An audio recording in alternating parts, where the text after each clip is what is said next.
So, Tom, you know what? I've just got a very easy question to start out with, and then maybe we'll flesh out some of the specifics here as the conversation proceeds here today. The first question I have is, despite a lot of evangelicals I know being skeptical of Ron Paul as a presidential candidate, can you give the Christian case for voting for him as president? What's the overall case for that look like? The overall case, I think, runs like this: that first, we know he's a man of faith and he's a man of integrity, and these are not just buzzwords that I'm throwing around. For example, in Congress, he has been willing to stand up for his beliefs to the point that he has been the sole no vote in Congress, more than all other congressmen have put together. He can't be bought. Lobbyists don't bother coming to his office. He's a family man himself, 5 children, 18 grandchildren. Several of his children are physicians. One of them, Joy, is also an OB and also active in the pro-life movement. He believes that the federal courts are completely out of control and they need to be reined in, and we have the constitutional tools to rein them in. We just don't have the courage to use those tools. He believes in the primacy of the family unit.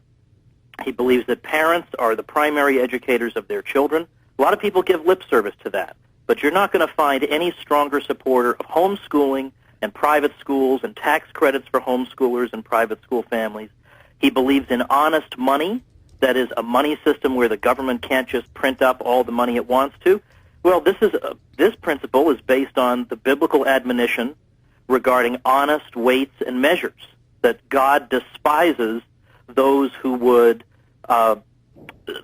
screw up the scales of justice and the scales of money. Mm-hmm. You can't just debase the money. And then, moreover, there are things that he's done that I think are of benefit to all of us. For example, here we are living in, I think, not just another garden variety recession. I mean, we're living in world historic times with debt crises all over the world, and the statistics are terrible. But yet in 2001, he nailed it. He said, almost like he can see the future.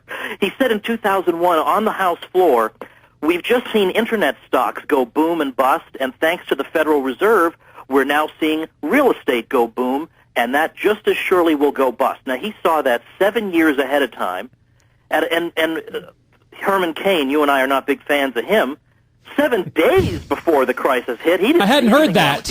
I hadn't heard that. I'm sorry, Tom. Go ahead. Sorry. So my summary of this is he's intelligent, he's principled, he will tell you what he believes. Here are the $1 trillion in cuts I'll make, and I know I'm going to be attacked for that, but I have too much integrity to keep my mouth shut. Or if I'll say things in a Republican debate that'll get me booed, I know they're going to get me booed, but I believe in them and I want to say them. Whether you agree with him or not, I think we could use an awful lot more of that type of courage in this country. And of course, on top of that, there's his commitment to life and his anti-abortion credentials throughout his career.